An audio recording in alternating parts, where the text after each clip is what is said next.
Hey everyone, and welcome to Skillcapped. My name is Dr. Zora, and in today's video, we're giving you the breakdown on 3 shooting techniques that you can use in Valorant to improve your aim and crush your enemies. A common mistake we see players making in Valorant is not using proper shooting technique in game. Most players think they can just hold mouse 1 whenever they see an enemy and get a kill at some point before they run out of bullets. While this may potentially be the case for some scenarios, it doesn't give you the full picture on how you should be shooting at certain situations. Different scenarios call for different techniques. The 3 different shooting techniques are tapping, bursting, and spraying. We're going to keep things crystal clear on when you should use each technique so you know exactly what you need to do at all times while you're playing Valorant so you can drastically advance your skills. So without further ado, let's jump right into it.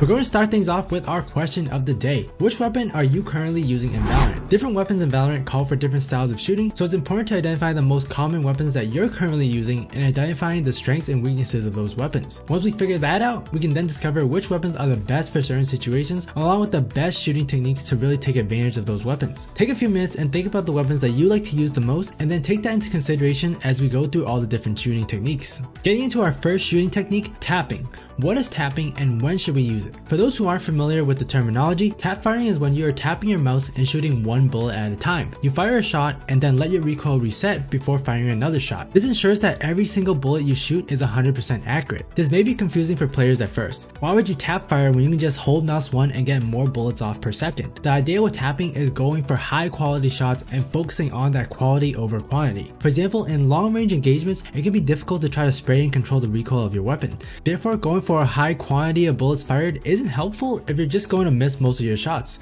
Instead, tap firing can actually help you hit your opponent more often than spraying in these instances. With tap firing, there's no recoil to control. Simply get your crosshair onto the enemy head, tap, and they're dead. The best weapons to tap fire include the classic, Ghost, Sheriff, Vandal, and Guardian. We don't suggest tapping with any of the other weapons as they really don't do enough headshot damage to make it worthwhile and rewarding. With pistols in particular, the term tapping takes a bit of a different definition. With pistols, your only option is to tap fire, but you want to keep in mind that you're going for 100% accuracy. Many players try to spam click their mouse with pistols and you end up having to deal with a lot of recoil. By slowing down your shots just a tad and waiting for the recoil to reset, you're guaranteeing accurate bullets. The reset time for pistols is quite fast, so you won't really slow down your firing rate all that much, but you'll get a massive accuracy boost. So make sure to take your time with pistols, as quality again trumps quantity. Tapping with the mentioned rifles is really going to shine in big maps such as Icebox and Breeze, where you're going to get into long range fights. A long range fight is defined as any engagement where you're 30 meters or more away from the enemy. It's hard to spray and land your shots at these distances, so tapping is going to be much easier. Tap firing is also a way to practice your aim. In particular, tapping helps with your tracking and crosshair placement. When tapping, you want to focus on hitting headshots at all times and making sure each bullet counts and is hitting. You can practice this by going into the training range or going into deathmatch and solely focusing on getting one tap kills. We recommend going into the range and getting comfortable there before progressing to deathmatch. In deathmatch, this can definitely get a bit frustrating as you'll likely suffer some deaths when you could have gotten the kill with the full spray, but the long-term effects of practicing tapping are much more important though, so we recommend sticking with it and implementing it into your training so that you can pull it off when you need it in your actual competitive games. Remember, deathmatch does not affect your rank, but getting those long-range tap kills could be a difference maker when you're in competitive.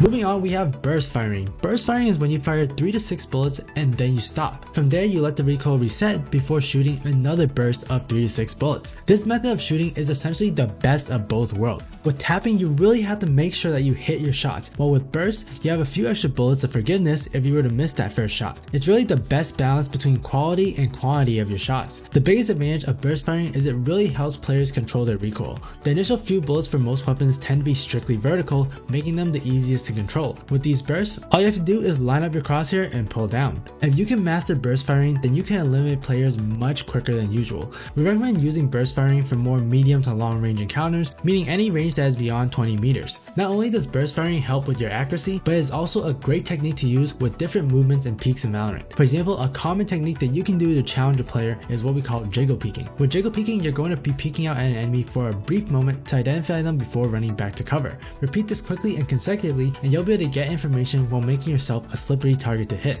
Now, to fully take advantage of this technique, you can implement burst firing. Peek out for that brief moment and then fire a quick burst before backing away. You'll only have a small window to take out the enemy, but the enemy will also be in the same situation. If you repeat this enough and the enemy is just standing still, you'll actually end up with an advantage during the fight. You know exactly where the enemy is and can perfectly time your shots, while the enemy has to be constantly reacting to your peaks, which can definitely throw their aim off. You could also perform strafe shooting, which is a fairly similar technique technique with bursting. If you are in a long range duel and both sides aren't able to get the kill in the first few shots, then you want to strafe to the side before shooting again. This helps keep you mobile so that the enemy has to adjust their crosshair. We recommend just strafing for a brief second before stopping and going in for another burst shot. Repeat this until the enemy is killed.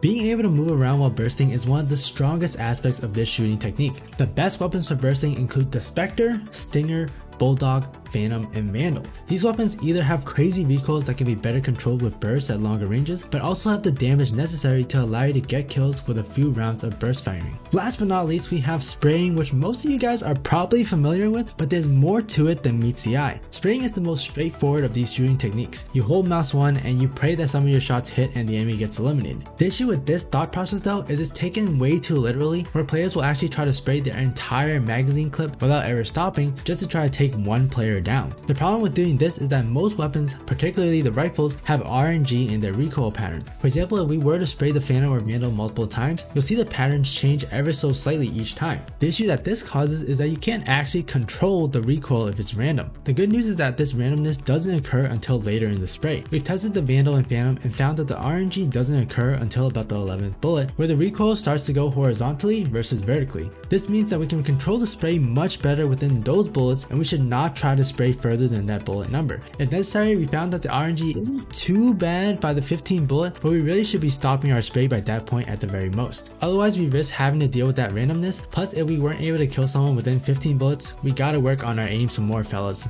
With this in mind, spraying is going to be actually one of the most common ways that you're going to fire your weapons. You get to fire as fast as possible, and if you can control the recoil, you'll still have high quality shots. We recommend spraying for short and medium ranges, anything within the 20-meter mark. Since players are closer, their models are going to be bigger and you'll have a much easier time of landing your shots. You should be able to take them out within a few bullets. So no need to really waste time trying to do tapping or burst firing at close ranges, as these techniques are meant more for trying to improve your accuracy in situations where it's hard to control your aim when you're spraying. Spraying is also the best shooting technique when you're facing against multiple enemies at once. If you end up staring down at 2 or more players during your peak, you'll want to try to spray one player and then transfer to the other. In particular, this is really good to do with the SMGs since they don't have that much recoil to deal with when performing these transfers. They can also be done with the more powerful rifles though. In these situations, you don't have time to stop shooting and letting the recoil reset, or you're gonna be dead. So spraying is 100% the best option in those scenarios. While spraying is the most commonly known shooting technique, it's important that we understand how to properly do it to ensure that we get the most accurate bullets possible. If we stick to the ranges stated and don't overspray until the clip is completely empty, you'll find yourself in a pretty good spot. Master the recoil with those first 11 bullets and you'll become insane with your sprays. The best weapons for spraying include the Spectre, Bulldog, Vandal, Phantom, and of course the Odin. The Odin is the one exception to these rules since it has so many bullets and no RNG on its recoil, so you can spray this for days. However, the close range rule still applies. Please don't try to full spray an Odin at an enemy that's like 1,000 meters away. Alright, if you haven't already, make sure to drop a comment on which weapon you're currently using the most in Valorant. We here at Skillcapped want to thank you for watching. We'll catch you in the next. I'm Dr. Zora, and good luck out there.